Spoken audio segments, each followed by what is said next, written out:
All right, 2001, because of 9/11, the Winston Cup season finale was at New Hampshire that year, the day after Thanksgiving. That was one thing, but you also won your first race as a Winston Cup crew chief, right, with Robby that weekend. Tell me about that weekend and leaving home and not, being there on Thanksgiving. Tell me about that weekend. Well, it's funny how that all got started, even with the 31 car.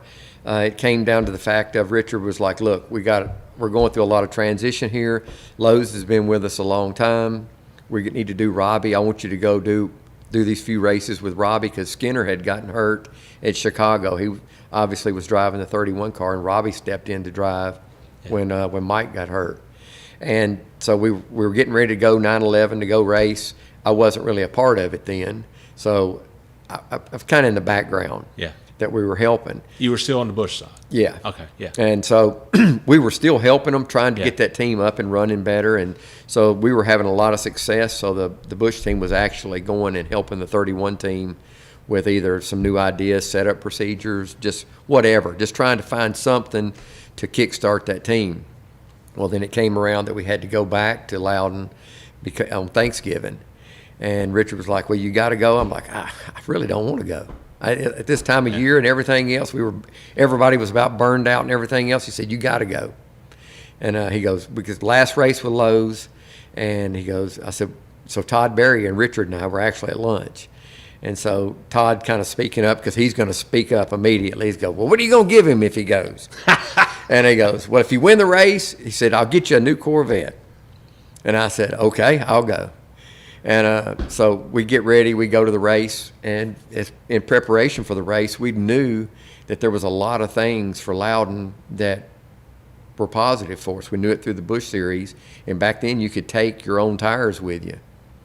And so I knew that the tires would give up at Loudon quickly, and if you could extend a run faster on a longer green flag run, you were going to be in a much better situation. And we knew it was going to be 1 degree or 20 degrees, whatever it was going to be in Loudon. So we took several sets of tires with us, and not only from just that, but a practical standpoint, because Richard was always squeezing a penny as hard as he could anyway. So we were trying not to have tires left over at the end of the year, but nobody ever wanted to take older tires.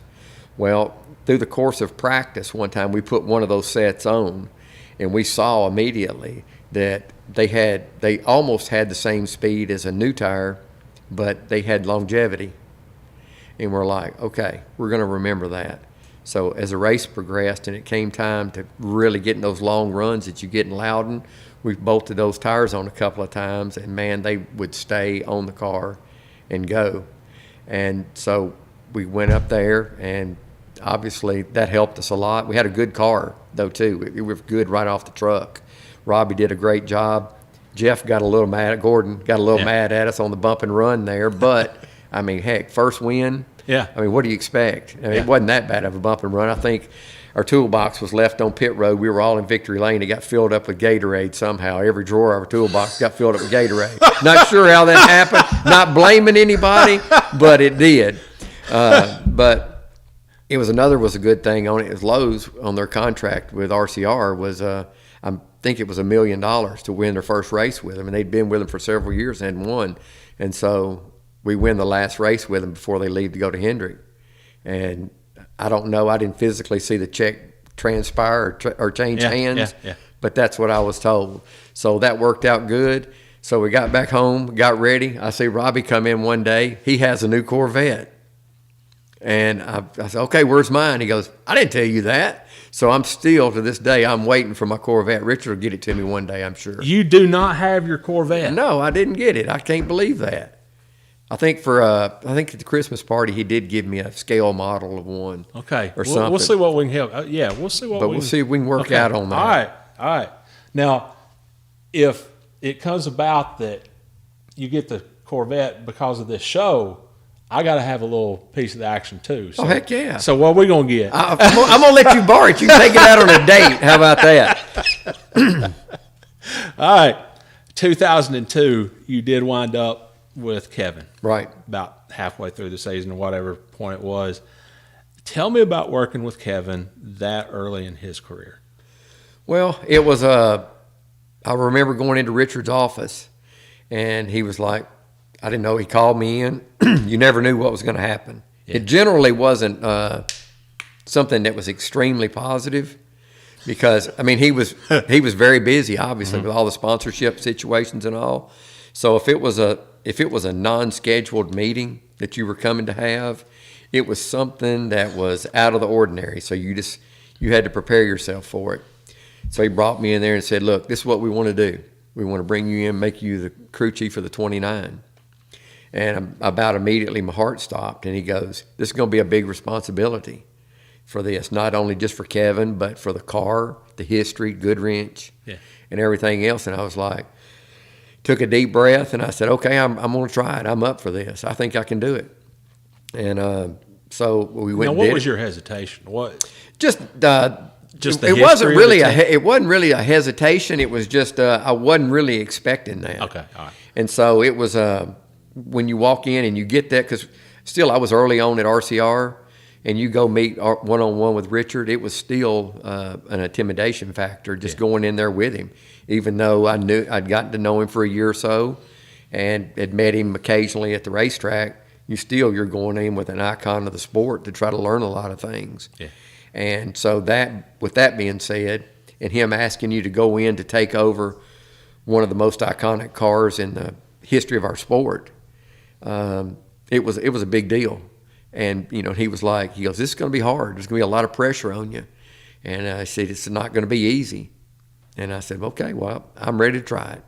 So there we went. We put some of our guys together that I was comfortable with, that I'd worked with in the past, that we left some of the guys that were on the 3 car still on the team, because that's what I asked him. I said, in order for this to be remotely successful right out of the box, I've got to have some familiarity with me. So I was able to take some of our guys that we had, and it worked out well. So tell me about Kevin that early in his career. He got thrown into an incredibly difficult situation. Oh, there's no doubt. And he was also, of course, very type A. Oh, yeah. So who was the Kevin that you knew then?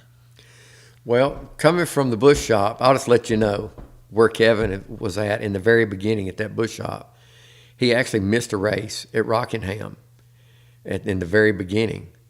And to show you how devastated he was, nobody heard from him for about 3 or 4 days. We couldn't find him.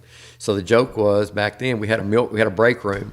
We had a milk carton. We put his face on it, put it on the break room table, and we're like, has anybody seen this guy? Yeah. Because we couldn't find him, because he was that just didn't compute to him how he didn't factor into a race that he went to that weekend. Yeah. So with that being said, I mean, he's extremely wanting to be on the leading edge of anything that we did, because coil binding was just starting back then, and we were a major player in, I think, getting that whole deal working. And because we went to several races, and our car would be flat on the ground, and everybody else would be 6 inches off the ground. And he loved that stuff. Yeah. Anything that was on the leading, cutting edge of something different, something out of the box. And that's why Todd was really good with him in the beginning, because he'd get bored really easy with repetition. So he was wanting to have things that were out of the box.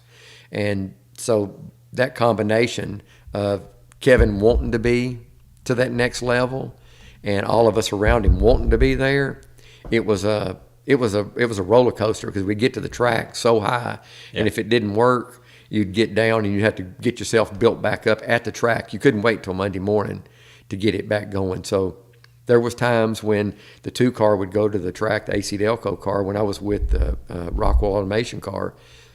We'd have a more conventional setup in our car. Kevin would have something out of the box. If it didn't work, we'd gravitate our setup into that car. And I remember one weekend at Bristol, we did that, and we put what we had in our car in his, and he won that Bristol race. And it was just, he was so ready to win, and he had to win. Second wasn't good enough, and if somebody did him wrong on the track, or if he felt a team member wasn't doing right, he lashed out at them. I mean, he didn't hold it in. There was no I'm going to get mad and go over here and just turn red a little while. He lashed out at him, and especially when he had his helmet on. He was the first guy that the wires would touch when he had his helmet on. After he got his helmet off and got calmed down a little bit, he was all right. But in the moment kind of guy, he only saw, why aren't we running good and whose fault is it? Yeah. But, I mean, he did mellow that out a lot, and he has a lot now. Yeah. The next several seasons, you worked on the box with several different drivers. What was your title at that point? Were you competition director for the Busch Series or what? Well, through different portions of time. From about 2003 through, I think, 2006 or so, you were on the box with a bunch of different ones. Like if we would have a one-off race, it might be Kerry Earnhardt, it might be whomever it might be. I did a bunch of those. Yeah. But also our Xfinity team, or Busch team then, we'd gone through winning the championship with Kevin, and it went down to a lull to where it wasn't as competitive as it had been.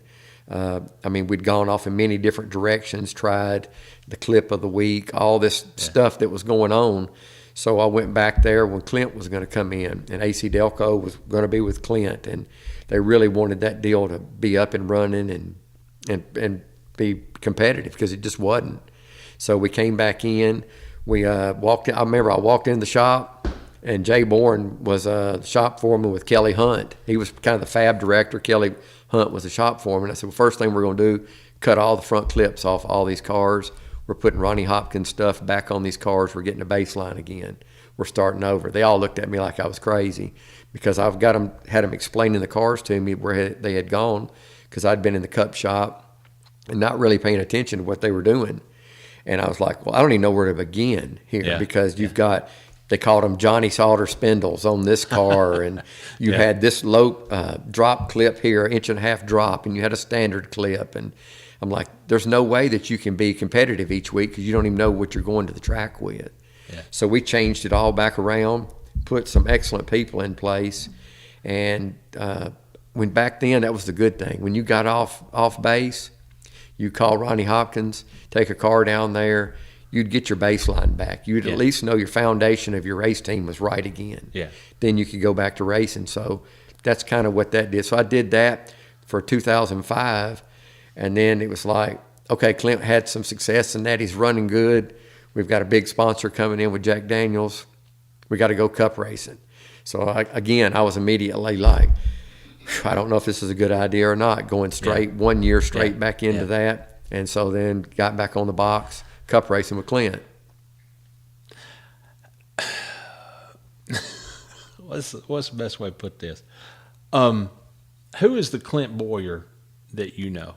You see him on TV, and he can be out there. Right. Who's the Clint Boyer that you know in the hauler? Well, it's funny. The first time we went to Las Vegas for a test. The 29 was testing. Actually, it's Harvick was testing. We carried a separate car because we were trying some different things on the car, so we wanted to take a different one. So we took Clint to drive it, not the entire test, but as things would progress on one car, we were letting Clint drive the car. Yeah. So we would try things. Clint would go out and run it and everything else, and he was bouncing around trying to get excited about it.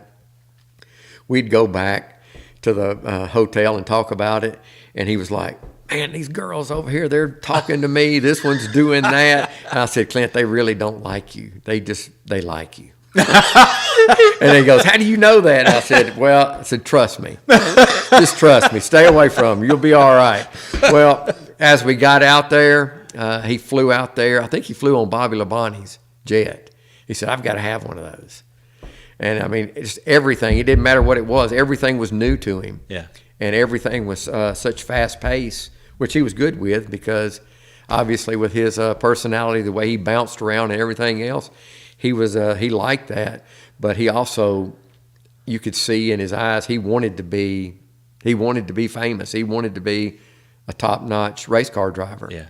But in Kevin's point of view, he wanted to win all those races. And when things went bad, he went to work with us to try to make them better. Clint he would get down a lot more. And so you had to get him back going again. Yeah. So it was he would get deflated so much easier, but you could get him right back up on that high again. And he was extremely talented as far as what he could do and the control of the car. Didn't know a lot about the cars because he had been dirt racing his whole time, and he didn't know much about these type cars, but he was trying to learn about them. But he was more about the atmosphere, the party that was going on. I mean, because everywhere he went was the party. I mean, that was just it. He was a walking party. It didn't matter where he stopped. I mean, people gravitated to him, and that was just a completely different personality than I was used to with Kevin. Yeah. All right. You did go back with Kevin in 2009, and you did win some races the next couple of years, had a couple of really good years. I tried the best way that I know to put this as appropriately as possible. But I did a lot of freelance work for NASCAR.com at the time. And in 2009, they had a deal with Shell to provide lap-by-lap updates for each race on the website and everything, and how you guys were doing. And to do those updates, I listened in on your radio every week. And let's just say that Kevin could get kind of excited that's putting it mildly. All right, he could be testy. Yeah, I'll go that far. He could be testy. No, he could be a full-blown asshole. You said it, I didn't. Was that something, in all seriousness, was that something that you accepted as him just being a competitive race car driver and his personality? Or did you maybe sometimes want to meet him at the hauler after a race with a tire iron? Well, I mean, I think that's why that we got along so good, because of the fact of I got to be with him when he first started in the Busch Series, and when he got to that point, and that's where I go reference back to when he had his helmet on. Yeah. He would absolutely lose his mind sometimes, and whether it was you saw in the Biffle incident or things that happened at Martinsville and everything else, but his competitive nature, he could not stand to not be running good. He could not stand to not have a plan. And the biggest thing that I think caught a lot of people off guard with him more than anything was they didn't understand his anticipation with a comeback. He might say, "This car sucks, it won't turn at all." And then somebody would come back with a response for him. Well, he'd already know what he was going to say back immediately to you. Wow. To tear you down. Yeah. And you had to be ready for that. So I got real accustomed to when he would say something to him, he'd be out of his mind wanting to just to vent, to argue. And he would say, "This car sucks. What did y'all do? You don't know what you're doing." Yeah. And I'd say, 10-4. And just sometimes leave it like that. There's a couple of times when it got over the top. I can remember one time at Richmond that he lost his mind pretty good. And rightfully so. We were terrible that weekend. Yeah. And I couldn't take it no more. And I jumped back at him, and he was very quiet then the rest of the race, because that was not something that normally I did with him. Yeah.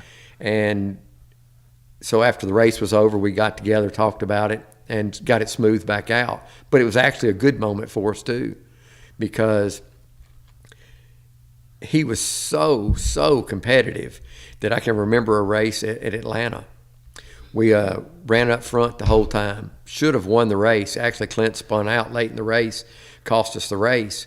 But our pit crew was not having a good night. And the guy changing the rear tires, he'd messed up 2 stops in a row. And the moment that Kevin's leaving pit road, the tires are still spinning, the clutch isn't out good, his finger's on the button. "What are you going to do about that? That guy needs to be fired, blah, blah, blah. What are you going to do? What are you going to do?" I mean, it's constant. Yeah. Well, by the 3rd pit stop, the guy on the rear, I looked down at him, and I could see immediately he was done. Yeah. And so we had to replace him almost during that caution. We had to get a guy to come down from the 31 and change rear tires, because of if you couldn't mentally put that stuff out of your mind and not listen to it, it would completely break you. Yeah. And I don't want that to sound like that he was just tyrannical tyrant. Right. but it made you think about things. And still to this day, I analyze situations more now than I ever did because of that, because of the fact of I tried to not only protect myself from being in a bad situation, but the guys around me.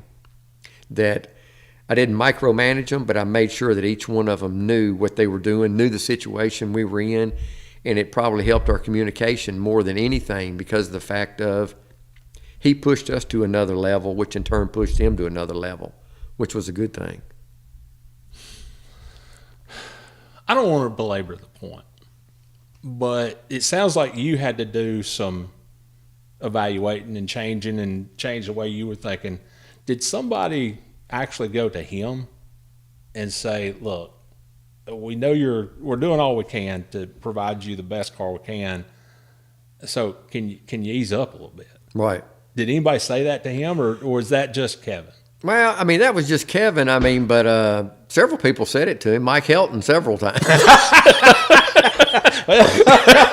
You got a point. But, I mean, yeah, I mean, Richard would try to talk to him about it. Will Lind was excellent at that. Okay. About trying to diffuse situations and to, and try to put a situation back together when it's falling apart. Yeah. That's one of the things he didn't get a lot of credit for at RCR, whether it was through the Busch Series, especially through the Busch Series and the Truck Series, that even though he wasn't hands-on working on things, he was working on people constantly. Yeah. And I think he was a big advocate for Harvick because of the fact that he knew the talent that was there, and he knew that sometimes he was his own worst enemy, and he would try to get him reeled back in. And so that was good because Mike wasn't real good at it because he wanted to joke around with him too much and everything else, and you couldn't get very serious. And Richard they were too much of the same personality, I guess, that Richard couldn't just sit down and have hey buddy, come on, let's try to do this kind of situation. It would always escalate. Will Lind was our guy for that. He did a great job. If you do a internet search, if you Google Gil Martin, one of the first things that comes up is obviously your racing career, but also there's a story online, I think it was ESPN, did a story on a mission trip that you took in 2012, and how that was a big part of your story and everything. Where did you go and what were you doing? Well, every Sunday, I tried to always go to MRO because the fact of, I think my son Ford and Rhonda would come every chance they got to come. And Ford was always in the middle of things, going everywhere. So he's always at MRO church service with me and everything else. And so we got to knowing everybody there, obviously, over the years. And Lonnie Klaus was leading a mission to Monterrey, Mexico, and was trying to get some people to go, and so we agreed to go. So Rhonda went, because some girls went, took Ford with me. We went to Monterrey, Mexico, and there was a ministry down there called Back to Back Ministries. And I had no idea what I was getting into, what I was going to do. I just know that they were looking for volunteers to go to some orphanages, build some things, help organize some things, and just, I guess, foster goodwill between the Christian community and the community in Monterrey, Mexico, to the less fortunate. And so that's what we did. And it was an amazing experience for the fact of, it's kind of like I talked about the progression from David Green to Jeff Burton to Kenny Wallace. They kind of handled us in the same way. We got there, Mexico City was, and all that whole area, Monterrey, was such an impoverished, poverty-stricken place that the place where we stayed actually had compound walls with guards, and it was kind of like a bunk bed areas and stuff where we stayed. They had the men's facility, the women's facility in a common area, and because they had a group of people that stayed there full time, and then when different groups of missionaries would come in, they were there to meet them, to take them around, to do whatever we were supposed to do. And the first day that we got there, they carried us to the first orphanage, and it was nowhere near the standards that we would have around here. But as I learned, it was pretty good facility for there. Yeah. It had a lot of good things, and we went there, and the kids had a big hill on the side of the building there, and we had cardboard, and we were making slides, and the kids were sliding, and I remember Ford got in there with all of them, and we're helping to build slides, and kids were sliding down, and we enjoyed that whole facility, and we went back that night. They had a big gazebo area where we sat, and you just talk, and they'd ask, what was your picture of the day? And so everybody would just share what they went through that day. Well, they said, okay, tomorrow we're going to a place that's it's a next notch down. Yeah. The kids aren't as fortunate. And so we're all together going, man, how can they not be, this place can't be this much worse than that. And we went to the next place, and it was the next tier down. And it was like really sad. Everybody was a lot quieter leaving that day. And we went back, kind of did the same thing again. And they said, okay, now the third day we were there, said, we're going to this next place. When we get there, we need to prepare you. Said, don't let the kids know how bad this place is where they're living at. And so we were like, okay, we won't say anything. We got there, and there was a concrete building in the middle of this place, and it was more like a church you'd see on a Clint Eastwood movie. Yeah. You know, it's an old stucco building that where they congregated, and that's where they met. But the houses were all made of whatever they could find. And when I say whatever, it might be cardboard, it might be a piece of a tarp, a piece of tin. And the one thing that I'll never forget is overhead, how they were getting all the electricity to all these things. There was thousands of extension cords that were hodgepodged into the wiring that were running down to these things with a light bulb. And the kids actually, their playground was physically the dump, the city dump. And the smell there was so unbelievably bad that I'll never forget that. And because it would take your stomach, it was so bad. And we had gone to what was their equivalent of Sam's the day before we went there, and we bought 5-gallon jugs of water and just all kinds of things. I forgot what we had, 40 or 50 of them, I forgot what it was. And we were all just walking down through there with these jugs in our hands, and we'd go up to these little shacks and everything, and people were so appreciative just of the 5 gallons of water that we were giving them. Yeah. And that we'd go back and talk about that, but the experience was unbelievable because the kids were so running around, appreciative, and because of the fact that nobody let them know what kind of situation that they were in, they didn't realize it. Yeah. But we all did, and it was a moving moment for all of us. I maybe should have asked that question last. I don't know how I go from that to talk about NASCAR again. You did wind up working with Austin in 2014, and you had known him for a long time. Right. Knew him as a kid. What was it like working with him that year? Well, that kind of started off the same way, a meeting with Richard.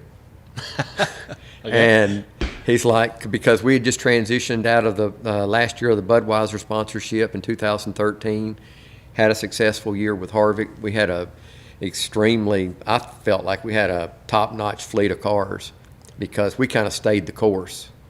And 13 was kind of a transition year for the company to where they were trying some different philosophies on the 31, and they were just trying some different things. Yeah. And it just wasn't working for me. I wasn't going to be a part of it. I wanted to stay the Ronnie Hopkins style racing with our foundation and work with the components on the car. And we did and had success. And it actually started a little bit of turmoil because of the fact that we weren't falling in line. And I had an advocate behind the steering wheel that believed in me with Harvick, and he said, stay the line. Don't go this other way. They're not. If they become successful with it, maybe we'll try it. Keep doing what you're doing. So by that point in time, he was really behind me. Okay. So we ended that year with, I thought, excellent equipment, and we go into the year knowing that Harvick's leaving. We're going to keep this team together. Dowell's coming in. Richard gets me in there and says, "Look, we're bringing the 3 back. This is extremely important. We're going to Daytona. That car needs to be on the pole." And I'm like, okay, no pressure. Okay, all right. And so I'm like, okay. So as a group, we went to work. there was a test at Daytona before the 500 that year, back when we could still go test. And we were going through several things, and we had some things that we wanted to try, that we wanted to do. And we were running mediocre at the test. All three teams were, I'm going to say, 17th, 18th on the board, which really doesn't mean a lot at Daytona because you don't never know where anybody's at, if they're drafting, if they're doing whatever.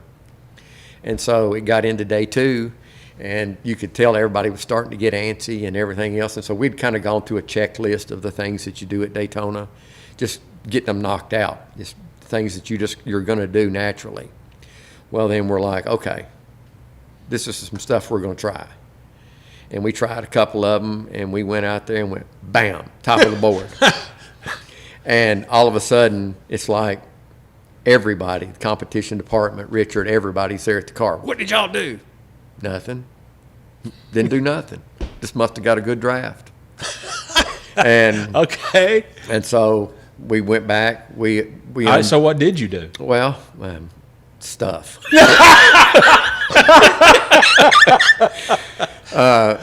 And we kind of left it at that because you had to have a tight group of people in order to pull things off, because everything at Daytona is choreographed, and it doesn't matter what it is, going through tech, being in the garage, changes you make in the garage, pieces you bring from the truck, because everybody's watching everybody. It's a cat and mouse game. And so we choreographed how our test was going to go before we got there. We knew what we were going to do. We knew these first day and a half was going to be, okay, let's go through this stuff that you have to do, check things off the list. And then so we just kind of did what we had to do, let it lay like that, undid everything we did. We went back to being 16th. And third day, we're there. We got to run, and next thing you know, bam, top of the board. And then we just loaded it on the truck. Well, it became somewhat of an issue at the shop, just because the fact of the other two cars were still where they were. Yeah. But at the same token, we'll have to say this is one of them times where you couldn't share information within, because if what we felt like we were going to be able to get away with at Daytona, we were going to be able to get away with, we couldn't let it out of our little group. And so Really? we kept it under our vest, because the only thing I could keep hearing is this is a big deal. This is a big deal for the three car coming back to Daytona. So that was probably my most nerve-wracking qualifying I've ever been in my entire life, because one, was it the most nerve-wracking qualifying or the most nerve-wracking inspection? Both. Man, that's been 8 years ago. It's not going to hurt nothing. Yeah, it's not going to hurt nothing to tell. Well, it's funny to watch some of the things that are going on up into last year. That's a couple of the things that were going on then that were going on into last year. Even on the broadcast that the cars were doing, that you could see them in the draft with the roof flaps flying and everything else. I mean, there's just lots of little things that we were able to do, but you had to really be careful with it, because there's a fine line between messing with things that are competition, safety, and everything else. So that was the only thing. There were several things that we had to go and do for that. But that's all I could keep hearing. But I also knew that Todd Berrier was at Furniture Row out there, and I knew that mine and his relationship over the years were so tight that we were both kind of going down the same path. And I also know, too, that he holds his cards plenty close to the vest when he needs to. Yeah. And I knew at the time that it was going to be, okay, this is going to be bad, because I know it's going to come down to us, too, that weekend, because I could just tell the progression through the test. And then after qualifying, we were both on the front row. We got the pole, but I think we only beat him by a 10th, or a 100th or something. It was very close, because it was a special moment for he and I. We pulled our cars up in Victory Lane, had a picture made and stuff. So it was that was pretty cool, just for the fact. But I remember we were standing waiting in inspection. There were still 3 or 4 cars to go, and everybody was excited. And Austin was standing next to me. And if one car left to go, we were certain he wasn't going to beat us. And he said, "What are we going to do?" And I said, "It's the Daytona 500. Act like you've never been here before. Have a good time with it." So everybody celebrated, and it was a good weekend for us. I mean, we actually had a chance through, I guess it was a rain out or something that weekend. We had a race on Monday maybe. Yeah. And we had a shot at even winning the thing. It ran good. But that was the beginning of that, just the pressure of it. Yeah. But it was fun. So did you and Todd look at each other and say, "I won't say nothing if you won't"? Pretty much. All right. Still not going to say, doggone it, I tried. All right.